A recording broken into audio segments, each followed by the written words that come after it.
You see all this right over here in Lord of the Rings Rise to War? You see all these tips I got?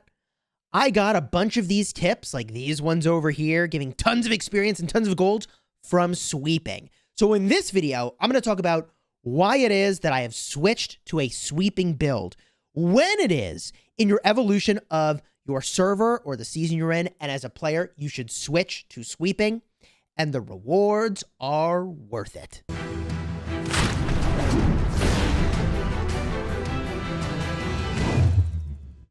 Hello, my friends, and welcome back. I'm Chisgule Gaming, and today I'm talking all about sweeping because I reached a point in my development and the growth of my server where sweeping became very, very viable. The rewards are absolutely phenomenal. Not only did you see that I am getting tavern tips for huge amounts of experience and some reasonable gold and food, but also I am getting for every single thing that I sweep a bunch of experience for my fellowship.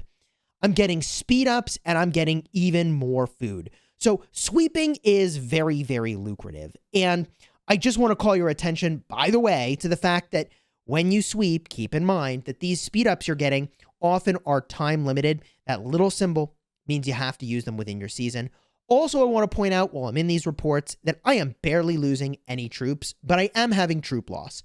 This is relevant for when it is that you would start to take up sweeping as a major activity that you do. There are several conditions that have to be true for it to be worthwhile for you to sweep. First of all, your server needs to have evolved enough that people have spread out across the map.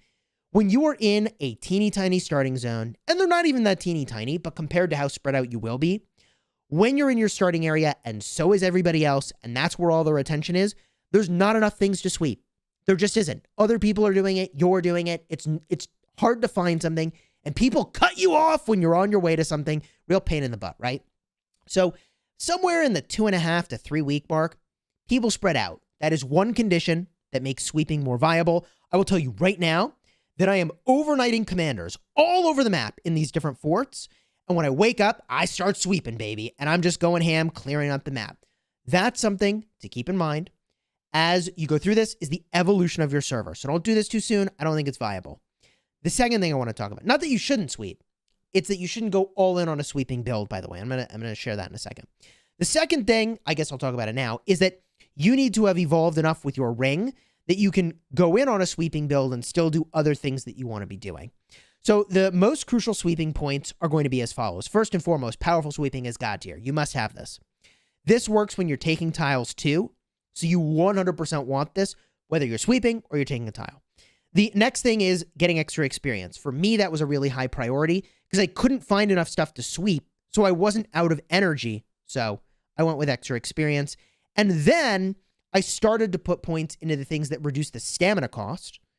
And that was really helpful as the server has evolved and there's just way more things to sweep because people are spread out like crazy now. So that is the really important stuff where I would put your points for sweeping. If you wanted to be a really efficient sweeper, you could drop more points into focus sweeping, which is giving you more resource gain. But I want to talk a little bit about the fact that I only started sweeping like crazy when the following conditions were true. Not only did I have enough points for the ring, not only did the server expand to the point where people were really spread out, but I had achieved escape velocity on troops. I was gaining so many resources so fast that my barracks is basically full. I'm not even training all the troops I could be training with the queues that I have because my barracks is full. Now, I'm probably misplaying this a little bit and I should just take higher level tiles and spend tons of resources on troops.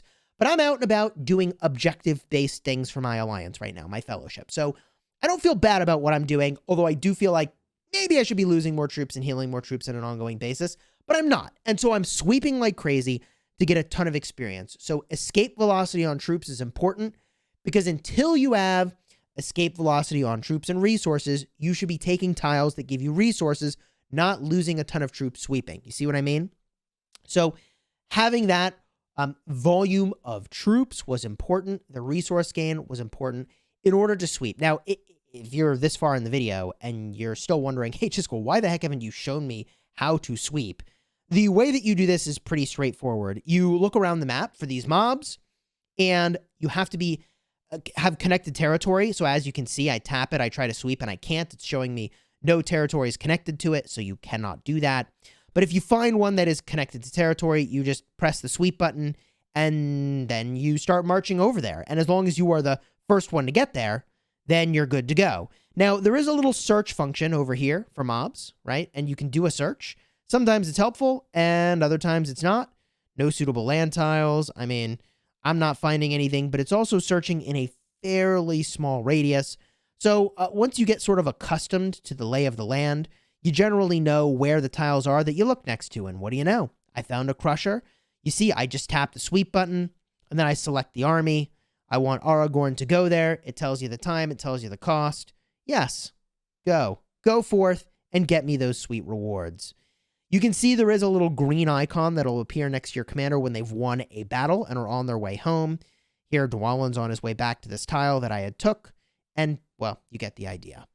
So sweeping is incredibly powerful when you reach a point in your development, when your server reaches a point in its development, that it actually makes sense to do. I will add one final thought to this before I wrap up the video, which is that if you have some small amount of time where you think you're going to do a lot of sweeping, you can reset your ring. Basically, I think every day at reset, you can do it once.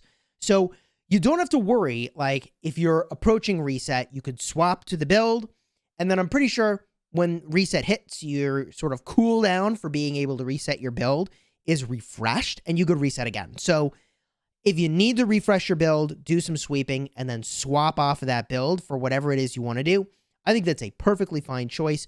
You can see I have a mock battling build going on because I am, again, power leveling my Gimli. I can't remember if I already mentioned that in this video, but I will probably talk about that soon in another one. If you found this video helpful, throw a like on here and consider subscribing. I'll list just one other final benefit for sweeping and hitting really easy to tackle mobs is that it's going to get you familiarity with your different equipment here on your commanders. So it's also really good for getting familiar with your equipment before you go take some hard fights. If you like this, throw a like on here, consider subscribing, and until next time, you have fun smashing your enemies.